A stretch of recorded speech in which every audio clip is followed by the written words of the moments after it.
The Pulse Network. It's social TV. What are people raging about online this Friday morning, August 5th? Obviously, we've been watching our economy very closely. The debt debate that was going on for months finally came to some type of conclusion on Tuesday, but the impact already reached the market, and many people are blaming that for this significant tumble. You see the chart here. It's just not pretty, to say the least. The markets continued to dive. The Dow fell 4.3% in its worst drop in 2 years. So a lot of the progress that we had slowly but steadily been making over the past few years has all but been erased. Hong Kong's Hang Seng Index dropped 4.3%. Not only that, but Japan's Nikkei stock average fell 3.7%. So both major stock markets in Asia took huge tumbles yesterday and this morning. Now, they blame it on a complete crisis of confidence. That's sort of a term that has been being thrown around not only in the Wall Street Journal, but various other websites.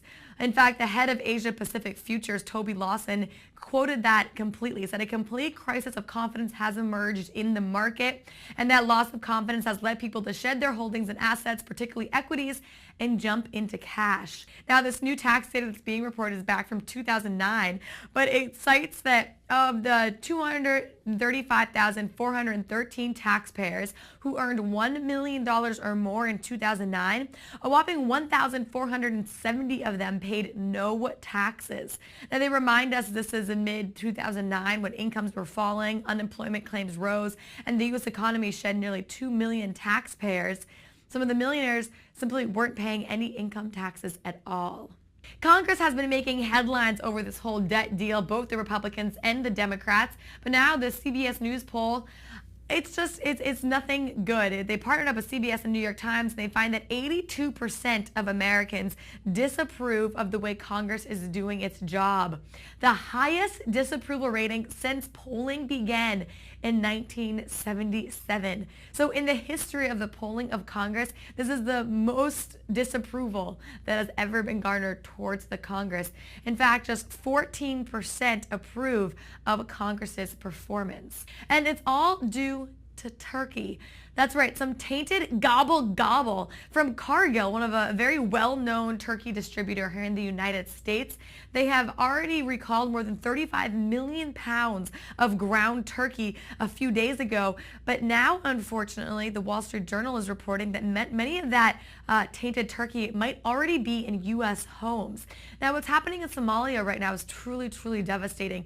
We reported on it a couple weeks ago with the ongoing famine there. It was finally declared a famine by the UN, and that aid has been sent in. They say that the most current number is that so far just under 30,000 children under the age of 5 have died in just the last 90 days in Somalia due to this famine. So in just the last 90 days, I mean, that's barely 3 months, almost 30,000 children under the age of 5 alone have passed away as a result of this famine. Well, USA Today's preseason college football polling is out. Let's take a look at who made some of the top lists. And number 1 in the preseason poll goes to Oklahoma. Taking a look at some of those other teams, we see Oklahoma, Alabama, Oregon, LSU, Florida State, Stanford, Boise once again, Oklahoma State, Texas A&M, Wisconsin, Nebraska. And right now, he's currently tied for 18th, just 6 strokes behind Australian Adam Scott. At the WGC Bridgestone Invitational. Big things are expected from Tiger Woods, but he's not without controversy. Yes, he's back from injury. Yes, there's no, extramarital activities going on currently, but let's talk about the big old elephant in the room. That's right, his caddy. Because not only was this gaining attention anyway because he ditched his caddy of many seasons, but that Australian Adam Scott, who Woods is 6 strokes behind, is using Woods' former caddy, Steve Williams. The Pulse Network. It's social TV.